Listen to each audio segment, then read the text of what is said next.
5 opções, 5 revisões sistemáticas. A principal temática dessas revisões era justamente a questão de não só do tratamento, né, mas a questão de possibilitar o acesso à moradia. É o que até foi citado pela manhã, a questão do first in house, né, que antes de se oferecer qualquer tipo de tratamento, adesão ao tratamento, primeiramente, a maior vulnerabilidade dessa população é o fato de estarem em situação de rua.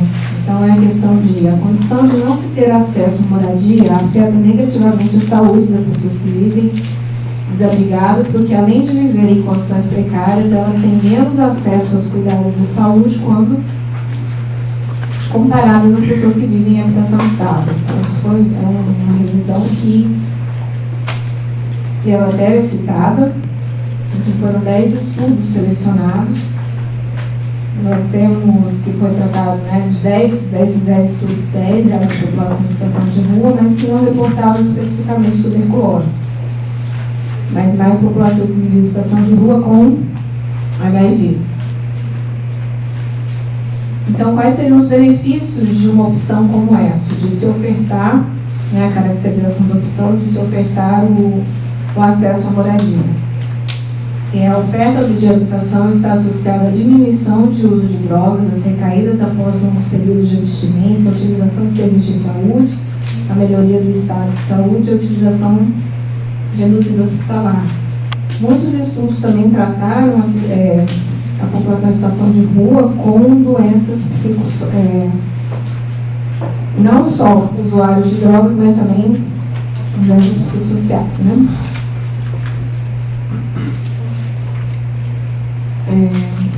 Quais seriam os principais danos? Foi relatado em uma delas que eram para doenças infecciosas, tanto para HIV quanto TB, que a questão da não adesão ao tratamento, há um risco de selecionar cepas resistentes aos medicamentos. Mas esse aí saiu errado mesmo, né? Esse aí seria outro. Não teve.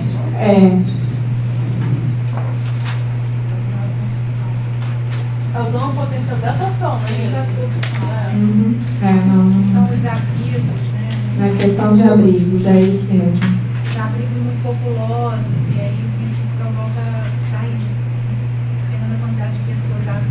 Como é esse abrigamento, dependendo de como é essa moradia, se ela é permanente ou pontual, porque moradia está no geral, né? Mas tem vários tipos de moradia. Então, o dano, no caso, é em relação às condições.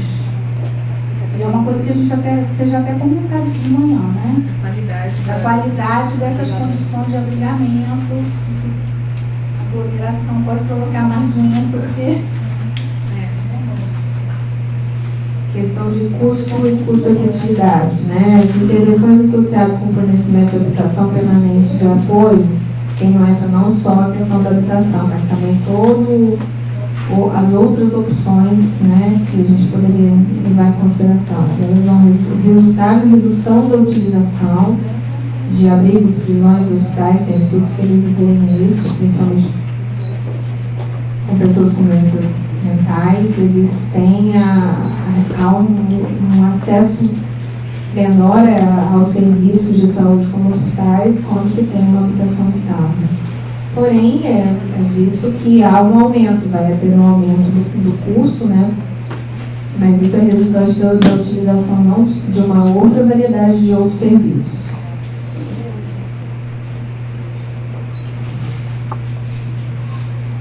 As incertezas em relação a esses benefícios são as maneiras com que a população em situação de rua podem ser assistida para construir para si uma vida com significância, né, que a gente tem pontuado aqui na comunidade. O que a gente verifica é uma escassez muito grande na literatura científica de estudos que realmente avaliam intervenções sobre a população em situação de rua com HIV ou outras doenças infecciosas, né, não só HIV, mas todas TB, hepatite. E há uma falta de consistência em relação aos indicadores específicos da situação habitacional. Então, há uma divergência entre eles, até mesmo na caracterização da população em situação de rua o conceito homeless, né, o que seria como indicador dos estudos a situação habitacional, se é temporária. Então, ainda a questão da literatura científica realmente é uma incerteza mesmo da avaliação dessa opção. Os principais elementos são políticas de saúde, políticas sociais. Políticas de saúde, políticas sociais que incluam o fornecimento de habitação como intervenção dentro de um modelo integrado para ajudar a população em situação de rua com múltiplas e com necessidades múltiplas e complexas, incluindo também pessoas portadoras de doenças infecciosas. Percepção e experiência das partes interessadas também não teve nenhuma opinião relacionada às pessoas envolvidas. Então, a gente pode abrir agora para as considerações. Eu permaneço com a confusão com relação aos danos. Essa caixinha não está preenchida corretamente, é isso mesmo, né? Tá, é o dano da intervenção, então. Tá, beleza. Acho que eu só teria. Na verdade, aqui não consigo fazer uma sugestão, porque na verdade eu não entendi esse exemplo que as intervenções associadas ao fornecimento de habitação e de apoio resultam na redução da utilização de abrigos, prisões e hospitais. Por que critérios se juntam abrigos, prisões e hospitais? Eu não consigo entender de onde vem isso. Então, na verdade, nessas questões eu só tive nessa opção eu só tive esse questionamento do preenchimento colocado aqui, e de qual critério, como é que você chega a isso, de que ter habitação reduz. Prisão para mim está muito fora do cálculo aqui, seria isso. Você está olhando a página 18, 19. 18 é o do errado e 19 é o segundo parágrafo. Os estudos relatam, ou o primeiro, enfim. Estudos relataram que intervenções associadas. Eu não consigo contribuir nada aqui, porque na verdade não consigo entender. A gente está procurando aqui, tá? É no custo, o custo de efetividade em relação à situação atual. Tá. E é o segundo parágrafo dessa caixinha. Mas a caixinha, né, seria o primeiro parágrafo da página seguinte. Página 19, não, isso. Isso aqui é como diz, é o relato deles. A pesquisa associou por algum motivo, né? O único questionamento seria uma defesa de que, estando obrigado ou não estando obrigado, o direito dele à saúde precisa ser garantido. Então, um pouco, não sei se foi a Carolina que colocou, alguém colocou de manhã uma coisa assim, né?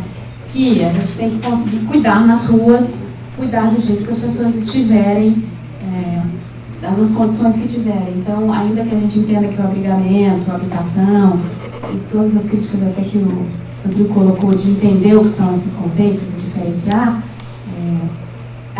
penso que também é muito diferente de como a gente olha no Brasil, né? A gente está a fim de garantir direito aonde a pessoa estiver, né? Se ela tiver, se conseguir possibilidades de aluguel social, essas coisas todas, acho que tem que estar muito ligado ao que o Marcelo falou, né? Tem que ter uma coisa de educação, de discussão, de socioeducação. Naomi também colocou, a casa não vai ser a solução para mim, talvez seja para ele, né? E a gente seja visto da mesma maneira, mas na discussão, no cuidado comigo, chega à conclusão que ter habitação faça muito sentido na minha vida e faça pouco sentido na vida de outra pessoa. Então, só levar em consideração isso. Eu fui aqui, Esclarecimento da redação. A gente não vai questionar o que está uma coisa, mas não sei se a gente pode melhorar a redação depois do que quis dizer aqui, né? Essa revisão de Nelson e colaboradores, que está citando justamente essa questão da síntese que eu fui aqui atrás para olhar, né? Porque disse a redução da utilização de abrigos, prisões e hospitais, porque ela é uma revisão que ela avalia a eficácia de habitação e intervenções de apoio às pessoas em situação de rua com doenças mentais.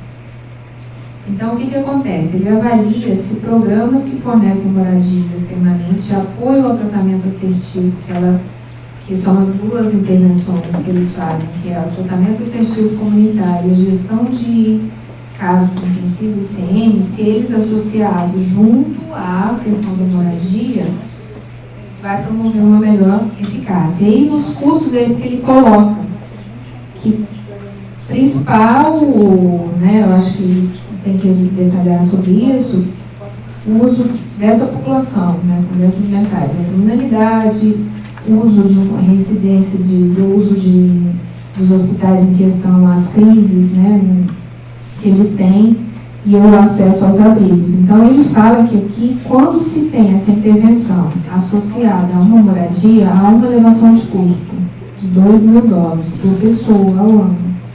E aí, com isso, quando você faz essa associação, isso se torna um pouco mais elevado, mas, porém, há uma redução do uso desses equipamentos. É nesse sentido. A palavra uso, né? O uso da prisão não faz muito sentido pra gente. Mas em relação a isso, ao contexto, realmente não ficou clara a redação, mas a gente pode estar fazendo. Então, quando a gente for opinar sobre a questão de moradia, pensar nisso, não. A caracterização das opções, aqui tem que melhorar essa caracterização, potencial efeito do que vocês entendem. Porque aqui eu acho que eu não sei como é que tá, mas quem mais trabalha com abrigamento Quando a gente fala em acesso à moradia, para um contexto brasileiro, isso cria uma confusão muito grande. Porque acesso à moradia é política habitacional, ou seja, você dá casa para as pessoas.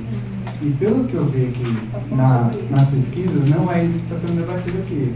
Então, se a gente trocar, sempre que fala de moradia, por moradia temporária, você já consegue abarcar aí unidades de acolhimento e até mesmo, de alguma forma, aluguéis sociais. Porque também vai ser uma moradia temporária. Então, acho que diminuiria bastante a confusão de um leitor brasileiro desse texto.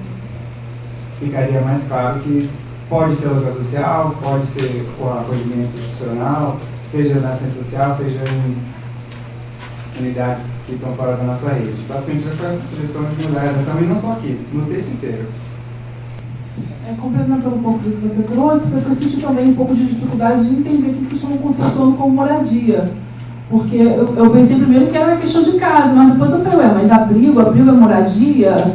Né? Que conceito é esse? Porque eu acho que vale a pena debruçar um pouco mais nesses conceitos que tem tanto a política de assistência quanto a política de habitação, para ter um caldo mais consistente nessa redação, porque o abrigo não é uma moradia, né? O abrigo é algo temporário, tem um tempo, né, para acabar, né? A gente tem alguns tipos de equipamentos diferenciados, então acho que talvez valesse clarificar um pouco mais isso no texto.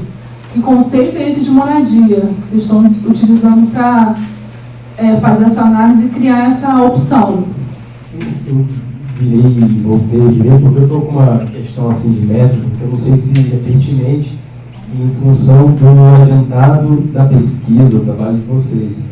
Mas eu sinto muita falta, e acho que esse tema talvez pede aí uma exceção, não sei, de buscar alguns estudos que aí não necessariamente se encaixem no método de seleção dos estudos que foi feito nesse trabalho, mas porque a gente tem algumas experiências interessantes que já ocorreram e que eu acredito que haja alguns estudos. São Paulo trabalha com aluguel social há muito tempo, tem outras experiências do Brasil afora. Então, não sei se para cá, para essa opção, caberia de repente trazer alguns estudos que estão fora dessa coisa da síntese, da revisão sistemática, para de repente dar esse viés que está sendo identificado aqui, né, as agências de habitação dos Estados Unidos, as agências de saúde dos Estados Unidos, por exemplo, fala um pouco da saúde, arcando com custos de habitação e tal.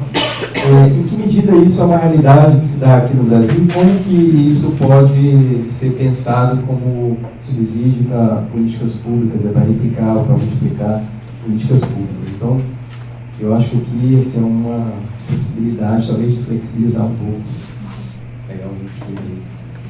Eu vejo que, em que pese a questão da tradução, né, que a gente está considerando que é moradia temporária, que eu acho, né, que tem que clarear aqui, mas e aí? O que vocês acham? Quem lida com isso? Quem vê pessoas em abrigos? Como que é? O que vocês, na percepção de vocês, efeitos, se, por exemplo, tem algum estudo, o próprio MDS, que tem uma carteira de projetos também que faz fomento alguns projetos avaliativos, que já fizeram uma avaliação desses abrigos, das repúblicas.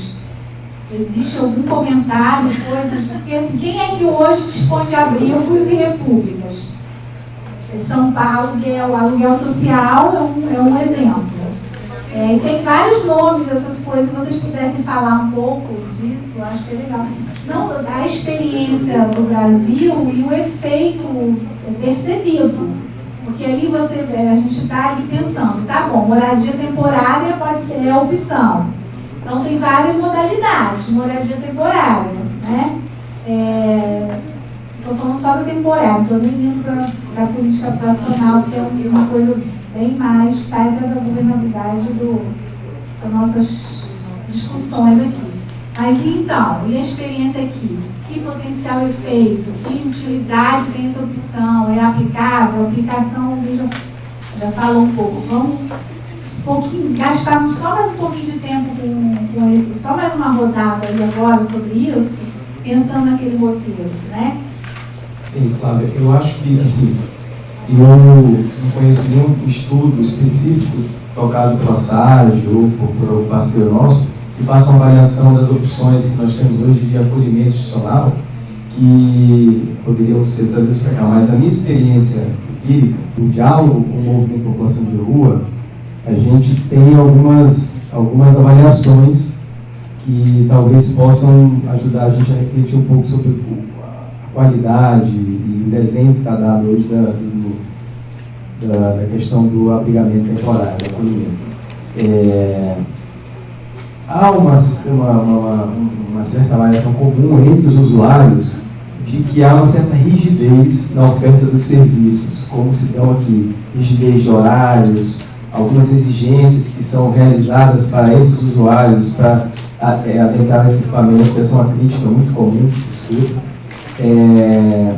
A gente também tem uma questão do dimensionamento dessa oferta, que acho que é outro ponto importante, o Fernando talvez possa ajudar, mas que hoje alguns gestores dos grandes municípios colocam como uma dificuldade, né, o que está tipificado bastante descolado da realidade, que está tipificado hoje como um padrão de acolhimento, ele é muito difícil ser alcançado pelos grandes municípios, que tem uma demanda muito grande, né? Falando de São Paulo, por exemplo, tem mais de 15 mil pessoas em situação de rua. Se nós, 16, mais de 15, né? Se nós tivermos que seguir a tipificação, você teria que ter mais de 200 equipamentos de acolhimento no município. E isso, do ponto de vista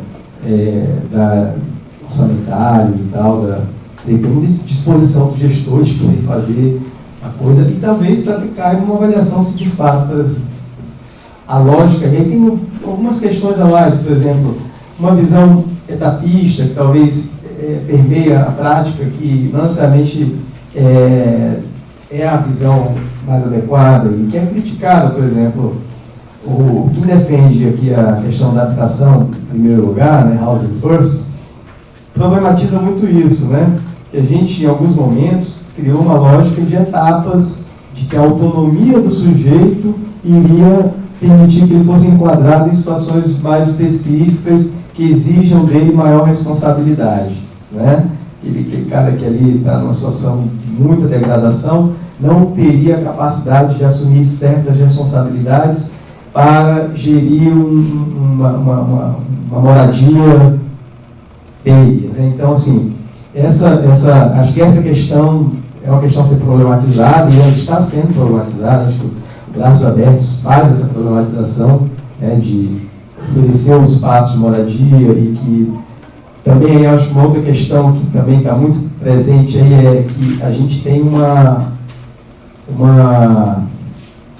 homogeneização, aquele indivíduo some no coletivo nesses espaços, né? Essa coisa do plano, do PIA, nós chamamos de PIA, né? O Fernando vai falar melhor, é o plano individual de atendimento, né, Fernando? De acompanhamento ou de atendimento? Atendimento.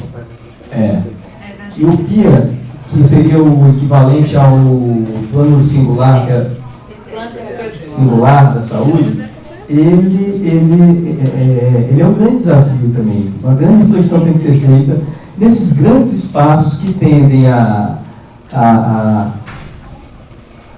retirar a individualidade dessas pessoas. Essas pessoas estão nesse espaço, assim, elas são tratadas, só lembra ali com números, e isso é um grande desafio desses equipamentos, né?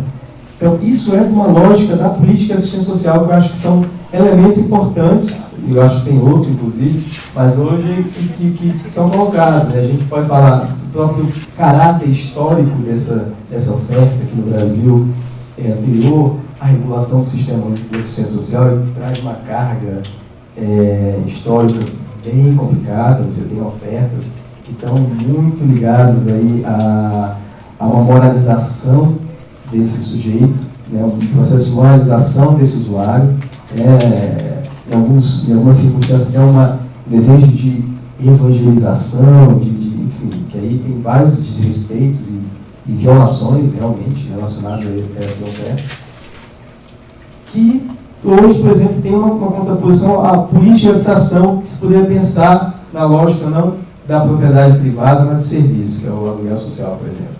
Que aí, onde esse aluguel social entra hoje nas políticas públicas do Brasil? Ele é só política de habitação? Na ponta a gente sabe que não.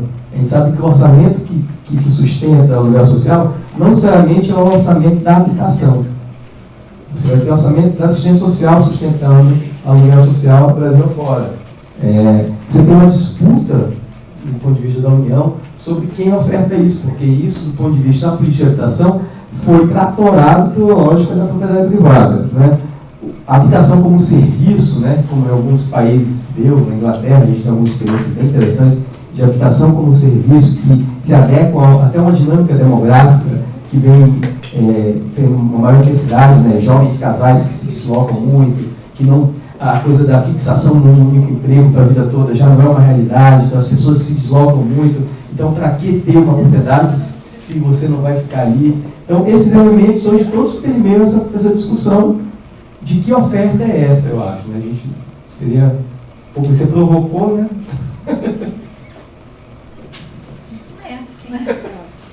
Uma das questões apontadas no texto é a questão da biossegurança, que já houve alguns comentários no sentido do Ministério da Saúde, do MDS, mas a realidade concreta impõe desafios complicados nessa questão. Por quê? A maioria das unidades é conveniada, e mesmo nesses convênios existe uma dificuldade muito grande na alocação dessas unidades, ou seja, você mal consegue alugar um prédio para fazer uma unidade de acolhimento para a população de rua. Para você conseguir garantir biossegurança nessa localidade, é muito difícil. O que acaba é que você tem abrigos superlotados, que muitas vezes são mais um vetor de transmissão do que um local de cura.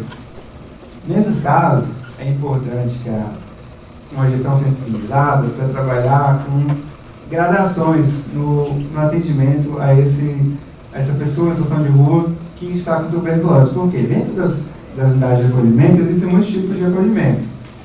Você tem desde aqueles grandes abrigos que tem, às vezes, centenas de pessoas em locais pequenos. Você muitas vezes tem, no mesmo município, tem abrigos menores, com condições melhores de habitação. Depois, quando essa pessoa vai construindo mais os seus projetos de vida e superando uma situação de vulnerabilidade, ela pode partir para um repúblico, que é uma unidade bem menor, autogestionada. E, por fim, muitos municípios regulam o aluguel social como um benefício eventual também dispensado pela assistência. Se você pensar nisso como uma gradação que pode ser proposta e pactuada com aquele paciente que está em um processo de tratamento de tuberculose que demora bastante tempo, pode surtir efeitos nesse sentido, de você ir, entre aspas, melhorando o acolhimento dele como uma forma de facilitar com que ele não transmita a doença para as outras pessoas e também ajude ele a se recuperar de forma mais efetiva.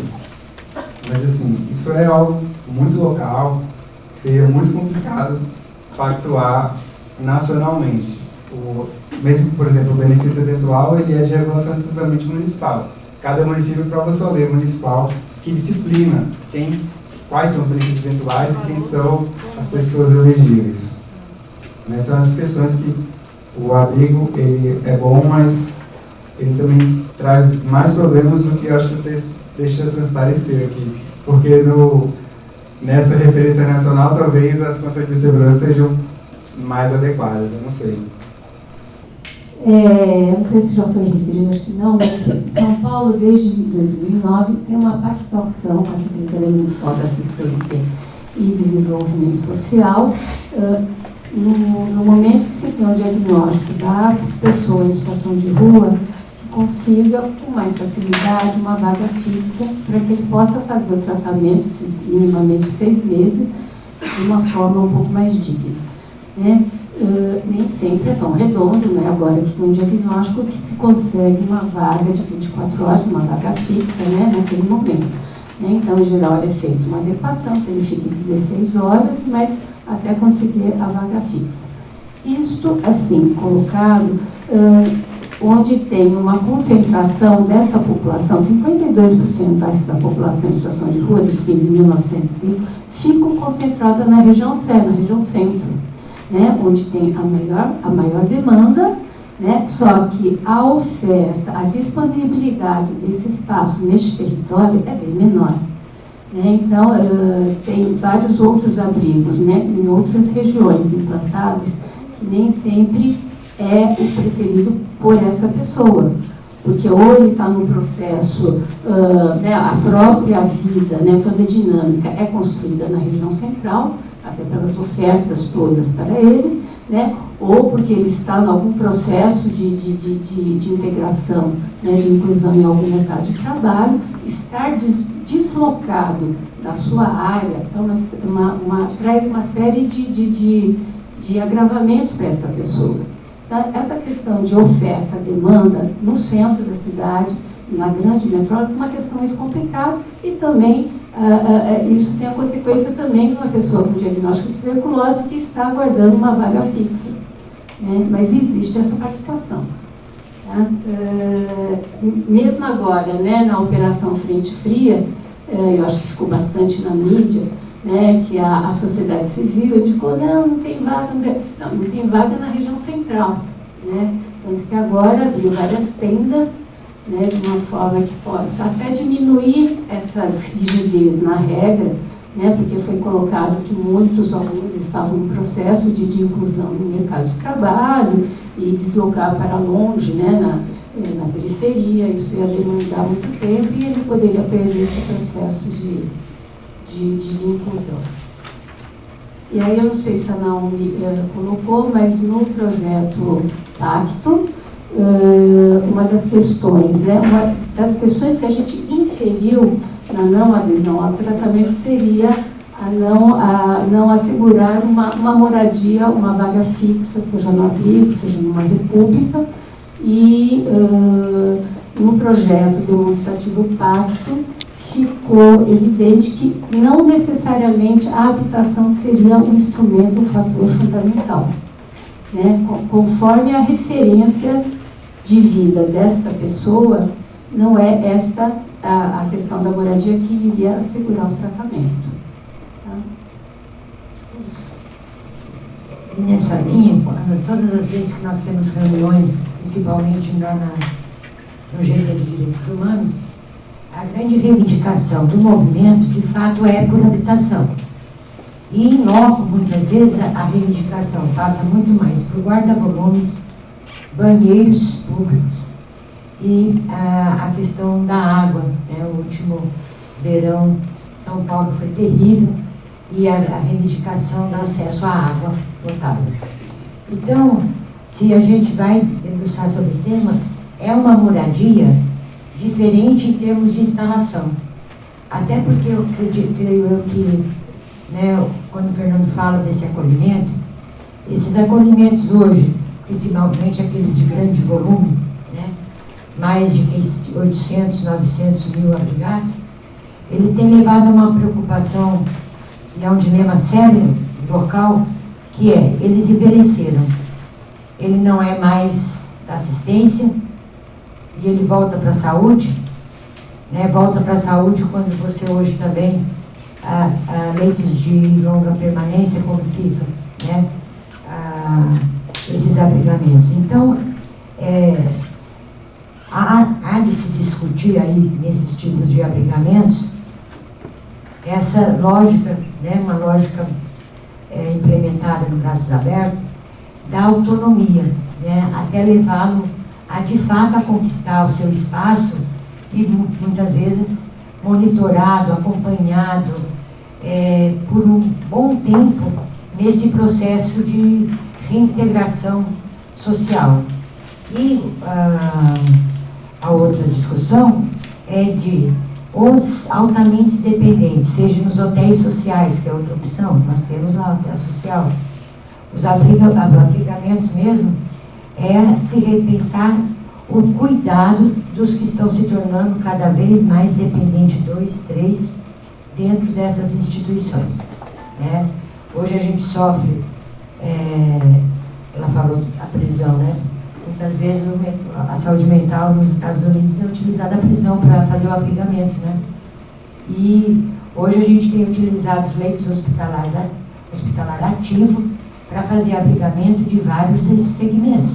Pop rua, saúde mental, com longuíssimas permanências, que deixa de ser uma moradia de 1, 2 anos. E aí você vem com esse movimento do leito hospitalar ativo, que, né, a questão de custo é elevado, como é que você mantém esse paciente lá dentro vários meses, quando não chega anos. E hoje o Ministério Público, acredito que também é uma força lá local para estar regulando, intermediando alguns diálogos, é uma presença que a gente tem por conta de que o hospital não quer, né, não dá mais para ficar com esse paciente não tem para onde ir, ele não pertence ao social, né, SMARTS, a saúde também não pertenceria, e fica com uma situação de quem é e quem vai cuidar e como é que se implementam umas políticas específicas para esse segmento. Uma outra coisa que eu queria falar é essa coisa, né, do que o movimento muitas vezes fala ele não fala nem de moradia, ele fala de habitação mesmo. O movimento utiliza essa palavra habitação, né, e a gente tem colocado essa discussão, que é, né, esses itens que eles solicitam, que é o basic, né, guarda-volume, banheiro público, acesso à água, né, faz com que também a gente repense que moradia são outros itens que você pode satisfazer, que não precisa ser aquela coisa já estruturada na nossa cabeça. Então vou voltar aqui para a revisão, fazer uma pergunta, acho que é para ela, né? Ela vai me odiar hoje, finalmente. Porque aqui eu vi que praticamente todas as revisões que falam de HIV, né?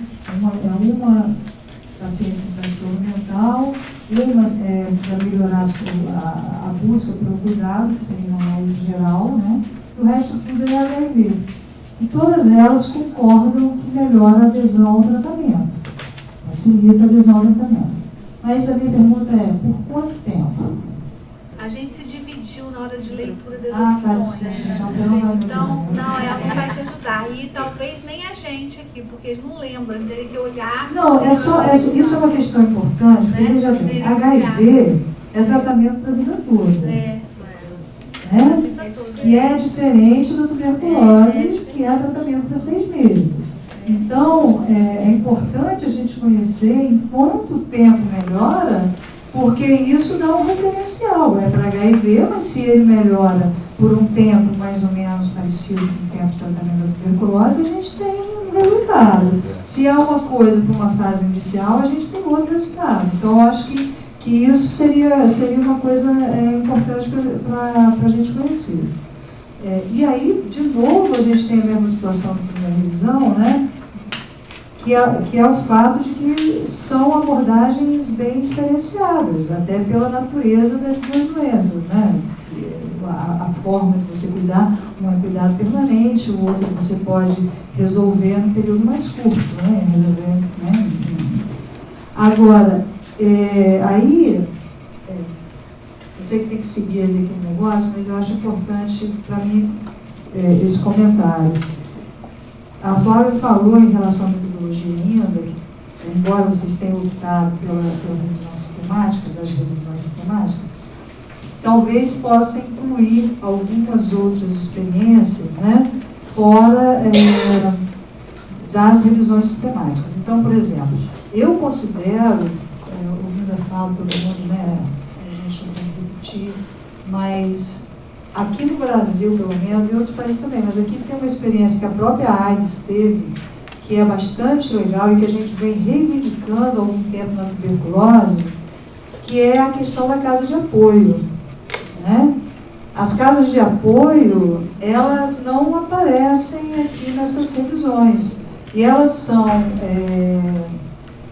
são formas de você fazer um acolhimento, né, que provê essas situações imediatas, né, que as pessoas necessitam. Então, ela diminui a necessidade hoje que a gente faz da internação, porque a gente faz a internação por vulnerabilidade social, né, é uma coisa praticada aqui no Brasil. E, quer dizer, depois que a pessoa se recupera, ela já recuperou aquele estado mais crítico, porque, em geral, elas chegam bastante debilitadas ao serviço de saúde, né? Mas quando elas se recuperam, é possível que ela faça uma transição. Então, eu acho que é uma experiência que a AIDS já teve por muito tempo e que eu acho que é importante a gente resgatar, né? São Paulo tem o sanatório, né? As experiências e tal. Então, acho que é legal resgatar.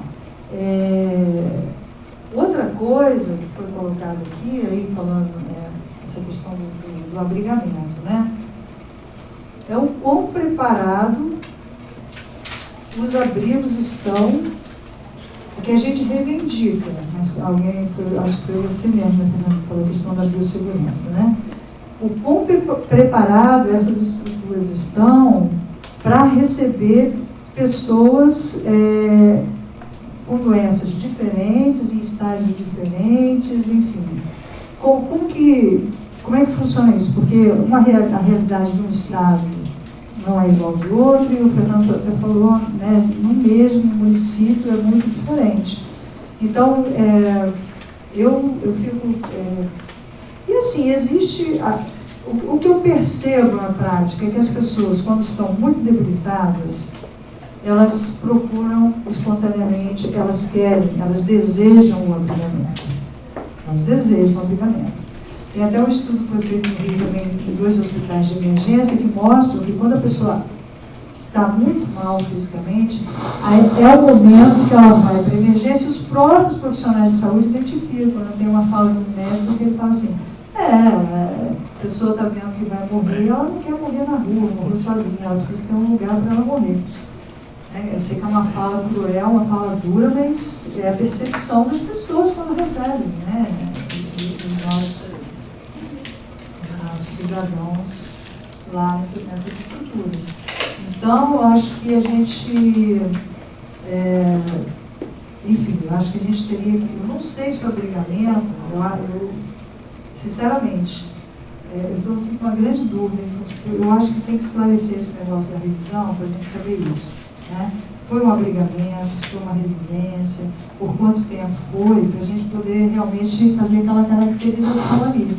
Porque senão eu fico na dúvida se o abrigamento ele é a melhor opção por muito tempo. Ele pode ser na primeira fase do adoecimento, igual o pessoal de São Paulo está falando, da pessoa se recuperar, mas e depois? Ela continua em tratamento 6 meses, ela não tem uma estrutura por trás de apoio que ela possa completar o tratamento dela. Então, é mais por aí.